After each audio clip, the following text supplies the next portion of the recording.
everyone, welcome back. Yes. Now, the Jakarta cafe scene has taken off in an incredible way, and 5 years ago, there were only a handful of cafes, and the idea of good coffee was actually dominated by chain cafes. Yes, but lately the cafe business here has been mushrooming as coffee shops become popular hangout spots for both young and old, and they promise comfortable seatings, Wi-Fi, food, but do they have a good coffee? Well, to talk to us more about that, today we have Franky Angkawijaya. He's from Esperto Barista course. Good morning, Mr. Franky. Good morning. How are you this morning? Great, thanks. Have you had your coffee yet? Yes, that was the question that I was meaning to ask. Not yet. It's like a bit early.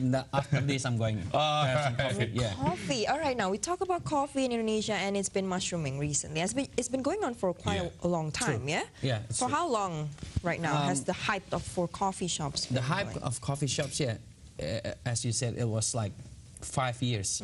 Been 5 years that it's been booming, actually. Right. Yeah, because the traditions, actually the new wave in drinking coffee, it started to come into Indonesia, but 11 years ago. Okay. 11 years ago. Yeah, they started to introduce new ways in Making coffee. making and drinking coffees. But Sort most of it basically is the franchise, right? For example, like nowadays, we mentioned about 5 years ago, they start opening new cafes or coffee which shops. is a traditional, I mean, like sitting alone cafe, independent cafe, independent coffee shops. That's what we call. So during 5 years, like people start to do artisan coffee, where they actually goes into more personalized and more details. Okay, in the sense of details, what is details? Yeah, and explain Details to means us. like they use specialties coffees, and then after that, the way in making coffees more into there are many ways, such as manual brews. Okay. They use machines, traditional machines, manual machines. Okay. It's sort of like history been repeating, where actually now, if you see in the big chain, they use mostly they use sort of like almost fully automatic machines. Right, that is true. But now when you go to traditional cafe like independent coffee, they use manual machines, semi-auto machines, So more they- into applications. So they go back into the old traditional way The of original making way. coffee. Yes, where actually they go back into the traditional, but they give some They innovate They something, yeah. improvise, okay. improvise in making the coffee. And you mentioned also there's a new way of drinking the coffee, actually enjoying the coffee. Yes. And what's the difference though? back The then? difference actually comes from the details, where they actually concerns more from the beans itself. The beans, Okay. So it comes back to the farm. Okay. So they goes It comes from where they're from, basically, where right? they're from, how they actually process it. They actually educate the market, where this is what you drink, this is how it's been processed, and this is how we do it to make the coffee to get into your cups, and this is how it's actually supposed to taste. But when you mention how to make a coffee, for example, the now machines or the original mentioned, is it different when we taste the coffee? As compared to using machines? Yes, you can definitely. You can tell the difference. You can tell the difference. Because of course details give you differences. Yeah. Okay. Yes, when actually you put your passion into it, when you make it, you put your full concentrations, and then you get what you get extra actually. All right. In the And cup.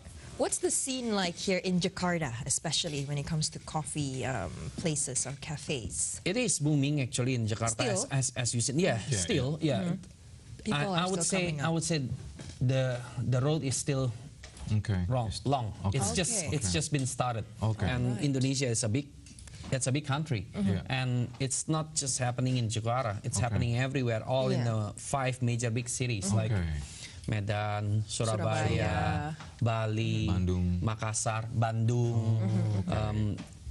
Now it seems like Central Java, Yogyakarta, Semarang, especially Jogja. It's like almost everywhere. Well, where you can see actually it's a very traditional cities. Yeah, that's right. But when you said also it's booming also, is it because now we know we have different type of coffee beans, or because they're selling the atmosphere or the scene itself, basically? No, actually, the people who actually owns the cafe now, they are young generations. Okay. Young generations get a lot of, normally they are higher educated people. Okay. From there, then they get a lot of information yeah. where they know now, actually we are the 4th largest coffee producer. So actually, yeah. Okay. So they can source the product locally. So it is easier. It's and easy, and there's a lot of local products now as well. So it is easier to access to the beans. In terms of, let's say, preference from consumers, Yes. do you say there's a difference in the big cities throughout Indonesia? Yes, of course, because it comes from traditions. So normally what kind of coffee that place actually drinking, then, yes, then normally they would goes into that kind of taste. But for us to introduce our new taste, then we need to educate them. So let's say you want to bring a new kind of beans, then you actually need to do some promotions inside the store just to inform them what kind of beans you are serving, and then what kind of taste it will actually give it. But to educate ourselves, do we need to go to a school outside of Indonesia, or now barista we have course, the barista, or we have classes here in Indonesia or in Jakarta? We do have class, yes. So there are few schools now, of course, yeah. As actually we are the first one to open our school. It's been running for 7 years, going 8 now. Okay, and you're one of the mentors or the professor or the teacher too. So how long have you been? I mean, for example, what can we get when we take class here? Well, you definitely will know the history of coffee, and then after that, how it's been processed, and you will definitely get the know-how in on how to make the coffee, such as like black coffee or milk-based coffee, and then how to do maintenance on your equipments. And is it easy to make coffee? I mean, usually when we buy coffee, you know, like 1 scoop and 2 scoops of sugar, or for example, they say that if you want to taste the originality, don't put sugar. So is that true? It has to be black. And is that how you've always been drinking coffee? Yes. Wow. So that's one thing. Bitter, you know. Sometimes like, okay, this is too strong, you know. Nah, it's not bitter actually. There is some bitterness, of course, from coffee because it comes from the oil. Right. But actually, you can find some sweetness. Yep. Some acidities. Some bodies. It's like wine. Oh, really? Yep. So we like that right there when it has to do with coffee. It's fruit. Yes, it's from cherry. So actually, you can feel, you can taste the fruitiness inside the beans itself. Now we know that. Yes. And in terms of, let's say, improvising new coffees, you know, at cafes, you say they have to put a new touch into it, right? Where do you get their inspiration, or where do actually coffee makers get their inspiration to make a new type of coffee? Normally, they go through experiments. So from experiments, and then like they search, do some research, and then goes into more detail. As you said, is it easy to make coffee? Well, it's always easier to see and done. Right.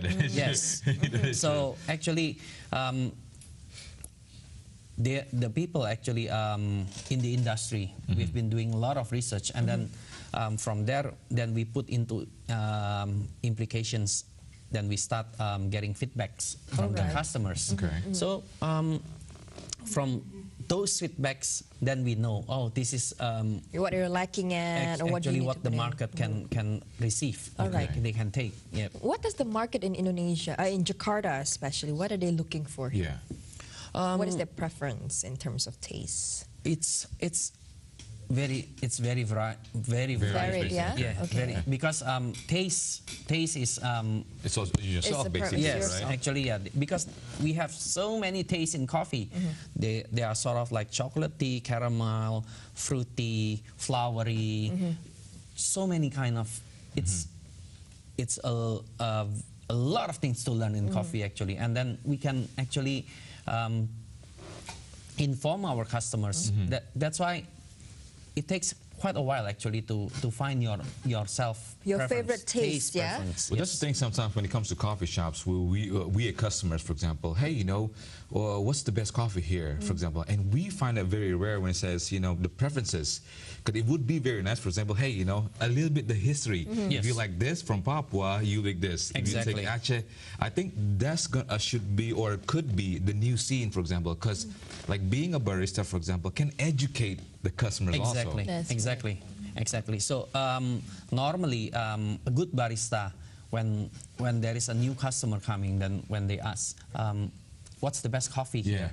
So normally the barista would ask you, normally what would you like? What is your taste preference? From there, then they can actually recommend you this kind of taste. Yes. Because there are a lot of types of coffee. Exactly, this kind of regions. Yes.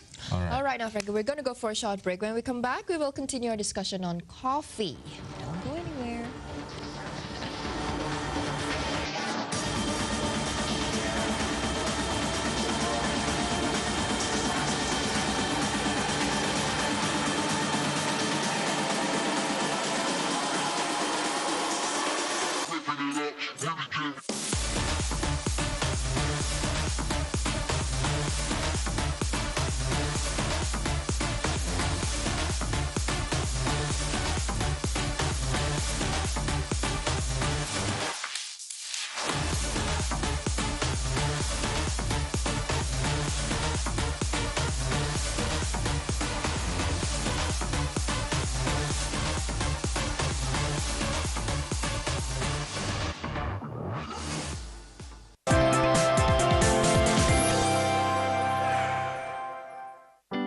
How is it like to live on a treetop?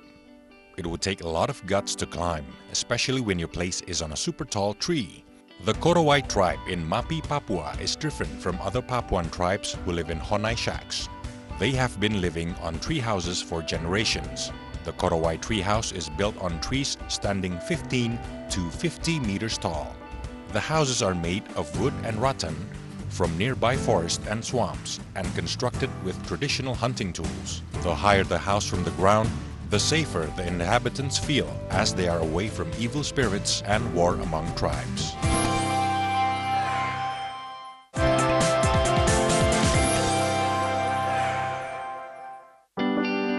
The Sumatran rhino is the world's smallest rhino. It stands just 1.5 meters tall and stretches 2.5 meters long, weighing at 1 ton. Compared to the Javan rhino standing 2 meters, stretching 4 meters, and weighing 1.5 tons. What's unique about it is that baby Sumatran rhinos are covered in fur, and they have 2 different horns, with the front horn taller than the one behind it. The population to date leaves just 300 living in the wild.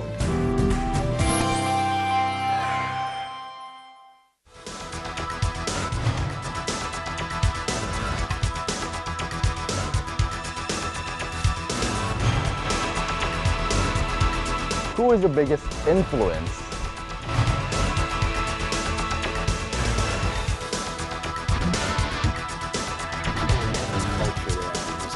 Incredible experience I had. Don't miss it. Racing the Bar.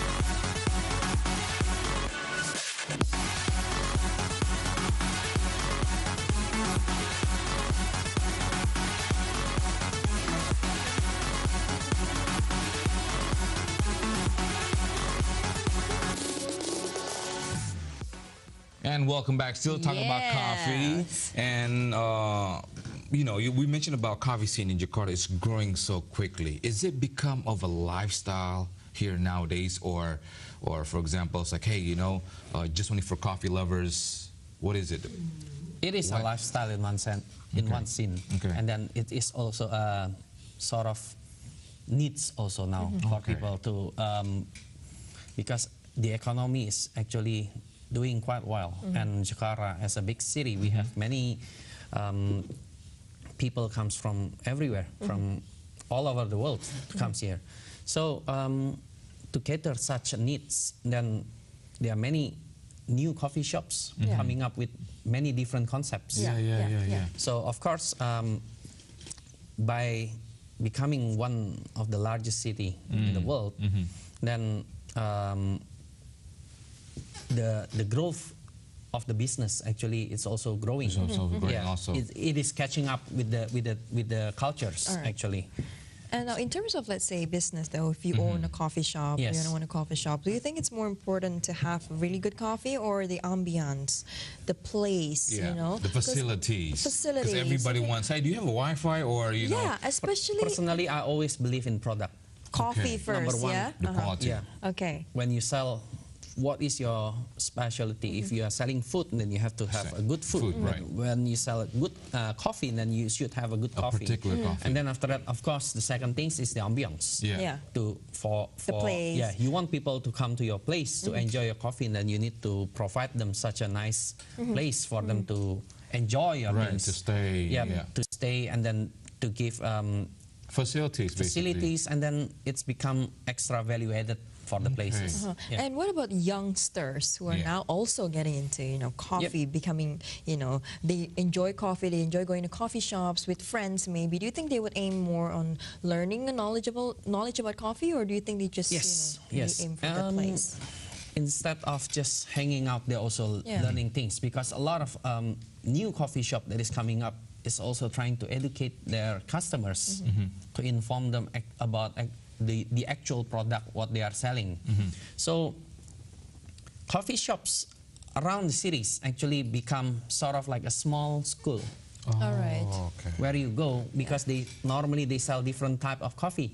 So when you go to different kind of coffee shops, then you see different kind of coffee, and then you learn. Which one is good? Or if you want to get cappuccino or this, you go to this place, and basically something particular, right? Exactly. Then if you want to drink, this from this coffee, from these coffee shops, this region is very good. From this coffee shop, this region is very good. Then you learn a lot of things. And as far as yourself, for example, what are your favorites? Top 5 coffee, you know, we mentioned about from Papua or from East Java. Do you have any particular favorites since you're a coffee lover? For me, I love coffee from Lombok. Why is that? Interesting. Is it because because the aroma, and then the taste, it's very easy to accept as my preference. I love something quite medium bodied, and then after that it tastes quite sweet. So it's actually come from Rinjani. Very nice. What about competitors, though? You mentioned as well, it's booming here. You know, a lot of people are coming up with cafes, and I'm pretty sure, you know, they definitely did have to do research on which cafes has which one. And how do you do that, though, in terms of, you know, standing out in the crowd? Of course. What has to be the essence there? The essence, number one, the product, and then after that, the locations for your. Has to be strategic, certain locations. You need to find the right locations, because by having the right locations, then you can actually position yourself. You can position yourself. Which market are you aiming at? And then from there, you can start doing business studies. You can start making analysis and then budgeting to actually put your dream into reality for those target market. But for example, there are so many shops, also cafe shops, they open and then they don't exist too long. Why is that? Because I would assume it's a wrong calculations. Yes, miscalculation. Wrong locations, miscalculations. Right.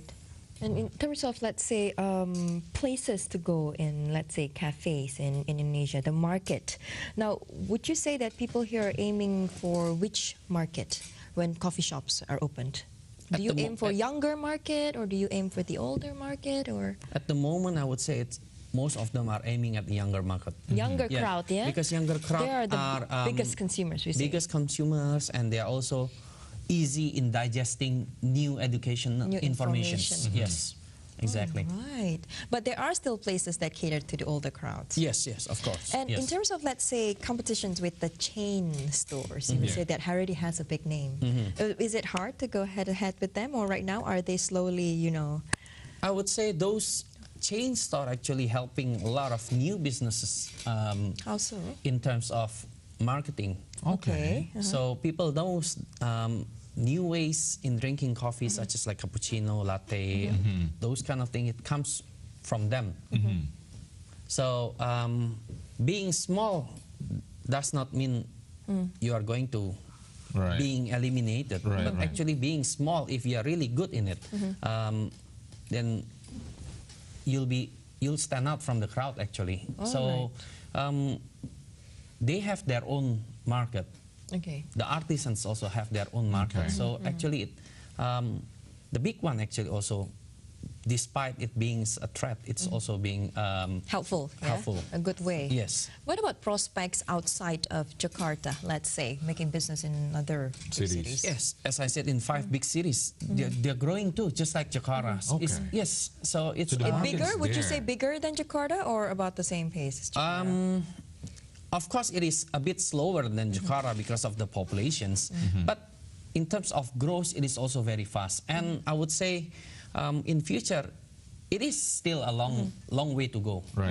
In improving the market, because those cities is also looking at Jakarta's market on how Jakarta actually performing. And when it comes to creativity, we look at the screen right now, barista, he's creating, you know, designs on the coffee. Is that needed also when it comes to owning a coffee shop, or? Because they're very creative sometimes, you know, they put, you know, the drawing of a cat or a bear. Is that part of a creativity when you open a coffee shop? It's part of creativities, and it's part of skills. So being able to do those kind of latte art, drawings, and being able actually to do a perfect one. It's actually telling the customer already inside your cup, you are actually making in the right way already. So you actually knows the details. Because if you're not doing it properly, then it will not come out. So basically you can tell a coffee, for example, when you said a barista, or when he makes it, you know, and then this isn't right. Sometimes, for example, if it's in Italy, for example, they have the foam when it comes to cappuccino, you know, a lot thicker. But here in Indonesia, it's more into you know, the quality has bigger, a lot of water rather than the thing. Exactly. And I learned basically, you know, the difference between the Italians and the Indonesians, we prefer more water on the cup rather than the quality. Well, as you said regarding about the foam, when people make a really good cup of cappuccino or latte, the foam has to be very silky, it's quite thick, and then it's shiny. So, and the temperature when you hold the cup, actually it's not too hot. So it's about 60 degrees. 55 to 60 degrees. It's not too hot. So it's drinkable. So you don't burn your tongue. Yes, it won't burn your tongue. Then by having a really good drawing art on the top of your coffee cups, when it's silky, shiny, in a really good drawing shapes, it's balanced and things like that, then you know it's actually a really good barista. They have really good skills in making coffee. Then you know that you are getting the perfect coffee. That's good. Now, perhaps you can share a little bit with us the tips and tricks if, say, someone wants to open join the industry. You know, we want to open a coffee shop. What is it that we must actually know? Well, besides having, you know, besides having good calculation, of course. Yes. Normally, it has to be you yourself. When you want to open a small coffee shops, it has to be you who actually learn more about the product. Then you sit there, you work there, you know your customers. You analyze situation, the ambience. Yes, also. And then also you become you become the center of the attentions actually of the shops. So you know your customers well, you greet them, you become friends with your customers. Then by knowing a lot of people and of course by knowing a lot of your products, then you can educate them more. Yeah, that is true. Yeah. Okay. That's the thing about sometimes coffee places, basically, you know, being, you know, close with the customers is very rare. Exactly, you know? exactly, yes. I think that's one of the things, the thing that, for example, if I do want to open, you know, we go to the customers, for example. Customer hey, you know, is it good? friends If it's with the not, customers what can it be first. changed? He has to be doing it continuously rather than, for example, okay, thank you, have a nice day, you know. Now, our DJ here is also a coffee lover who has, you know, 8 cups of coffee a day. Maybe, I'm pretty sure he has some questions there. He has some interesting questions. Yeah, what do you have? It's just more technical. I mean, what's your trick to maintain the difference between the hot coffee and the cold brew? Because sometimes when I go to coffee shops and then I want to have something in a cold brew, they just keep it in the fridge instead of making the fresh one. I mean, do you have any certain rules to maintain the taste of the cold brew? Because I think it's more challenging instead of making the hot coffee itself. Okay, cold brew is actually a different technique in making coffee. So we don't use hot water. We use cold water, or even sometimes we use ice. And we actually sip the coffee. We let the coffee extract inside those cold water for about 10 hours, 8 hours, 8 to 12 hours. But normally the best things, of course, after we extract it, the best thing is to sell it fresh. Straight away. Yeah. So let's say like you won't keep it more than a day. So actually you get the freshest of all. It's the same like the hot one. So it takes patience to make cold brew. Of course, yeah. It takes patience and details because by doing a cold brew, you need to actually have a very clean water. Not clean water. I mean like fresh, cold. It's you won't have any smell to any powder left inside the coffee actually. So yes, and then after that you need to pay attention on the temperature of the place where you actually brew it. So basically you have to be more detailed making a lot of technical. Wow, I'm sure you can have that right there. I like my coffee hot though.